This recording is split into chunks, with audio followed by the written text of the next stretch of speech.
sehubungan dengan pertemuan FOMC kemarin pada hari Kamis. Ya, tanggal 17 ya. Iya, ada beberapa hal yang sudah dibahas dari pertemuan tersebut ya Pak. Betul. Dan sebentar juga Pak ada pidato dari Kepala Bank Sentral ya Pak. Ya, Jeremy Powell. Iya, betul. Jeremy Powell. Ya. Kira-kira Pak dalam pidato tersebut hal apa saja yang akan dibahas dan apa dampak atau efek untuk pergerakan harga emas, khususnya untuk emas Pak. Oke, baik Bu. Jadi sebentar itu jam 21.00 WIB itu Powell akan berpidato lagi.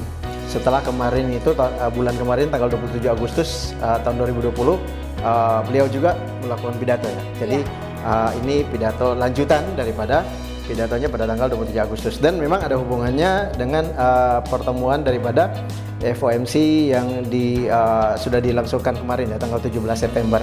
Nah,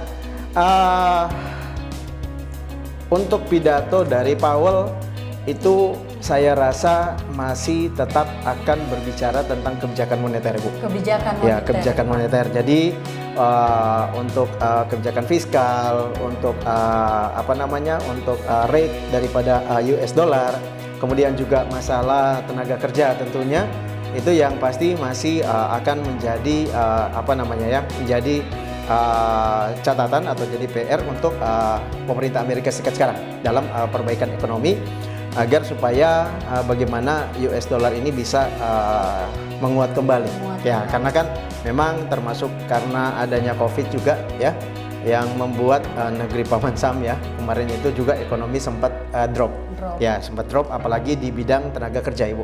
Bidang tenaga kerja dan pengangguran itu memang merupakan PR yang harus segera diselesaikan. Nah, tapi dari pertemuan FOMC kemarin sudah ada berita-berita positif yang dihasilkan ya. Jadi untuk Amerika Serikat sendiri sekarang itu untuk perbaikan ekonominya itu sudah lebih baik daripada tahun-tahun kemarin. Itu dibuktikan kenapa Ibu? Dibuktikan karena memang US dollar ini untuk indeks dolarnya itu ada penguatan. Kan kita juga boleh lihat dari pergerakan emas itu kan itu sudah lebih cenderung sekarang turun Bu daripada naik ya. Jadi penguatan US dollar itu yang berimbas kepada terkoreksi turunnya atau para seller ini lebih mendominasi daripada para buyer. Mungkin itu ya untuk pokok bahasan daripada Jeremy Powell sebentar nanti. Saya rasa seperti itu. Nah, kalau untuk dampak untuk pergerakan emas Pak untuk 1 minggu ke depan ini? Untuk pergerakan, kalau dari sisi fundamental saya rasa masih akan tertekan ya. Jadi dalam artian masih akan terkoreksi turun. Ya, masih terkoreksi turun untuk beberapa minggu ke depan karena yang itu tadi. Jadi kebijakan moneter ini yang akan membuat US dollar untuk menguat kembali itu yang akan mengakibatkan para pelaku pasar lebih cenderung untuk melepas. Itu lebih cenderung untuk melepas emas atau menjual emas. Ya, dan juga kemarin itu berita yang saya dapat dari WGC ya, dari World Gold Council itu atau Dewan Emas Dunia itu sudah memberikan informasi atau lewat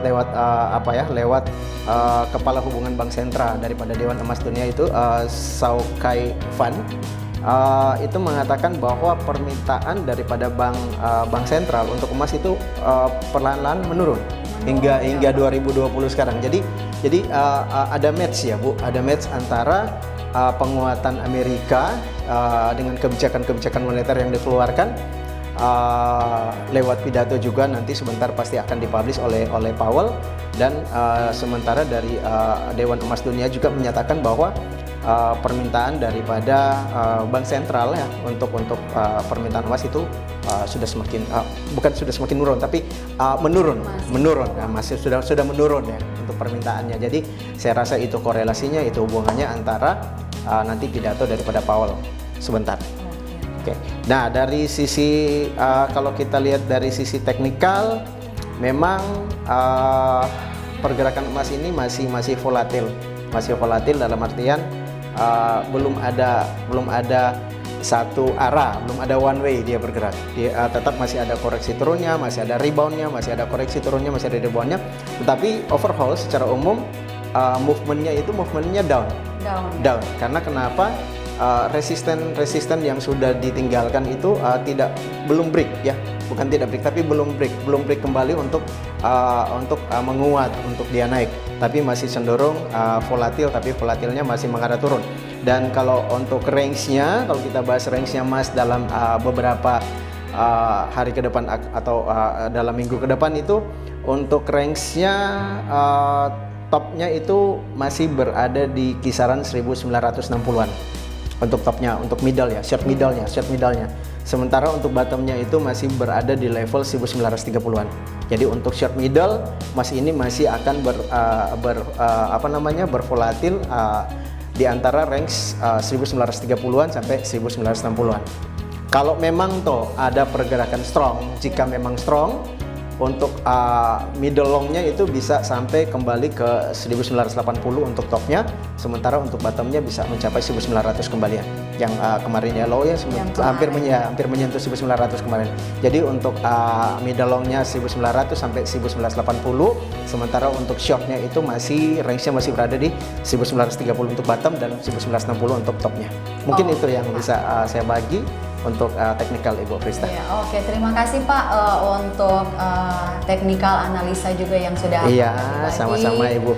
Mudah-mudahan ini sangat bermanfaat untuk para trader sekalian ya tentunya. Pak. Terima kasih Pak, sekian sama-sama Bu Krista. Salam profit.